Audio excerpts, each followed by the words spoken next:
ভারতের কাছে already INS Vikramaditya এবং আইএনএস বিক্রান্ত নামে দুটো বড় বড় এয়ারক্রাফট ক্যারিয়ার আছে। আর আইএনএস বিক্রান্তের মতো এরকম ভয়ঙ্কর এয়ারক্রাফট ক্যারিয়ার থাকার পরেও ভারতবর্ষ কেন হঠাৎ করে 1,00,000 কোটি টাকারও বেশি খরচ করে আইএনএস ভিশাল বানাতে চলেছে? ভারতবর্ষের কাছে রয়েছে প্রায় 7,500 কিলোমিটারেরও বেশি উপকূল রেখা। আর এই উপকূল রেখাকে কভার করার জন্য দুটো এয়ারক্রাফট ক্যারিয়ার সবসময় কিন্তু ভারতের দরকার। কিন্তু এই এয়ারক্রাফট ক্যারিয়ারগুলোর কিন্তু মেইনটেনেন্সও দরকার পড়ে।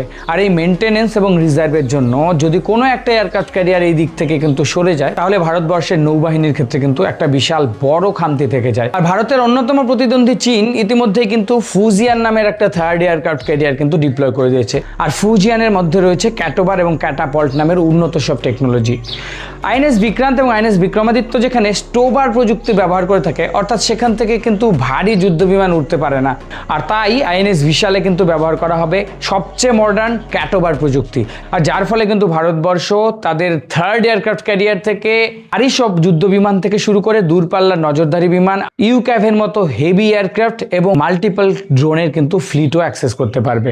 উপকূল রেখার পাশাপাশি ভারতবর্ষ কিন্তু মালাক্কা স্ট্রেট, হরমুজ স্ট্রেটের মতো ইন্দো প্যাসিফিক অঞ্চলের বিশাল একটা ওশিয়ানকে কিন্তু ভারতবর্ষের নজরদারির মধ্যে রাখতে হয়।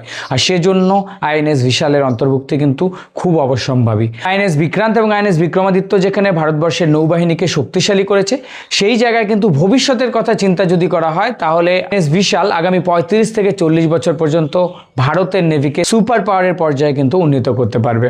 তো আপনার কি মনে হয় ভারতবর্ষের জন্য আইএনএস ভিশাল কতটা গুরুত্বপূর্ণ এবং কেন?